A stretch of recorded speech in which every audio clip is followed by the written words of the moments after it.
Here is the lick of the week.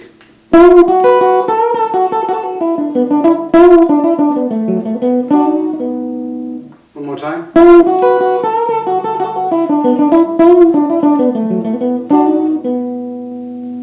Alright, we're in the key of B. There's a B dominant 7, and we're going to break that down note for note right here. I'm going to break it down into smaller chunks so that it's easier for you to follow. The first is a bend on the 9th fret G string.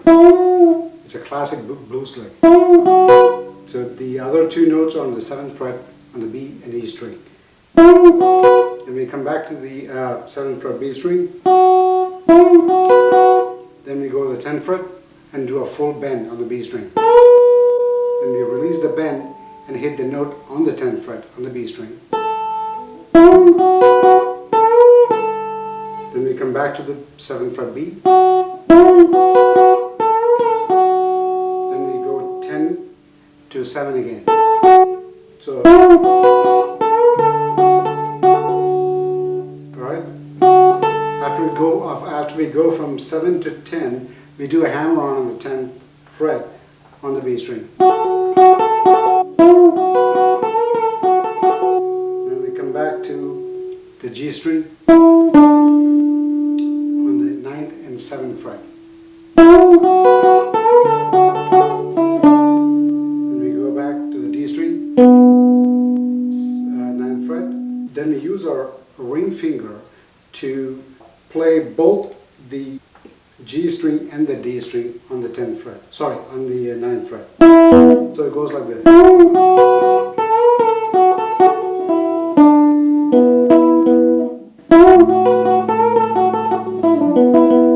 Then we do a hammer on the G string between 7 and 9, fret 7 and fret 9.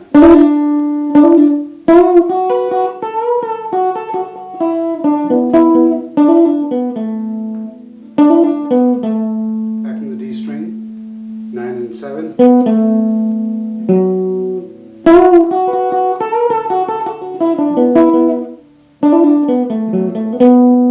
Then we go back from A string 9th fret to D string 7 and 9.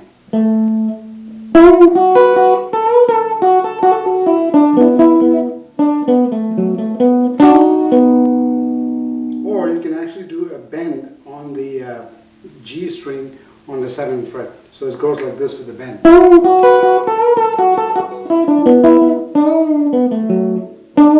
That's sort of like a bend where I'm pulling it using my index finger. The reason why I'm pulling it is because it's a lot easier to pull it, than to push it with the index. It's a lot easier to pull. It's a lot easier to push using the pinky because you always have the middle finger to help support it, right? Like that. But with the index string on the G string, it's much easier to pull it down. It's a lot easier.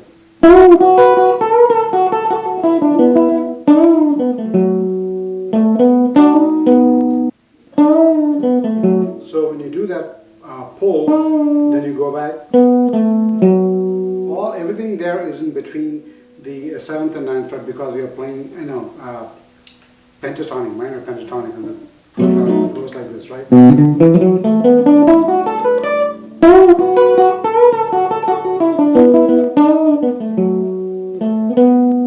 You're back to the 9th fret on the D string.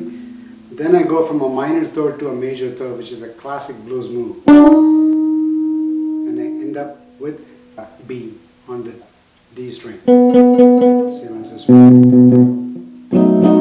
It's a lick that you play minor pentatonic box 1 for B. So instead of practicing, the scale like this,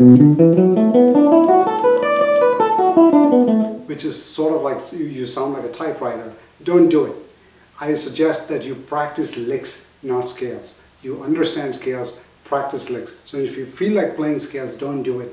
Learn this big lick that I'm teaching you in this lesson and practice that instead. So it goes like this. You end up hitting pretty much most of the note. Not just that you hit the notes, you also play as if you kind of know what you're doing. In other words, it sounds nice to to play like this.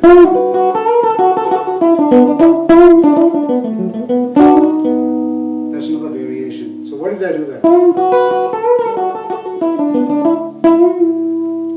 So I did another bend on the G string there. I mean, the number of permutations and combinations is kind of infinite here. So you can vary it up. But the bottom line is I'm just teaching you the ideas that you can try. Maybe you can try other variations of it.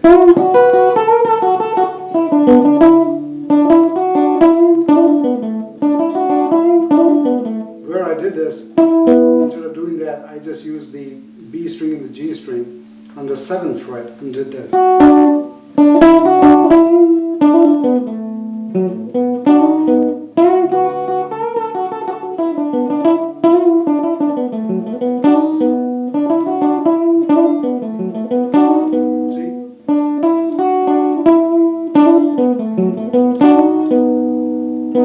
I'm going to do a close-up of most of this lesson because it's a lot better off, you're much better off looking at my fingers on the fretboard than looking at my face. So I'm kind of new to editing, so bear with me.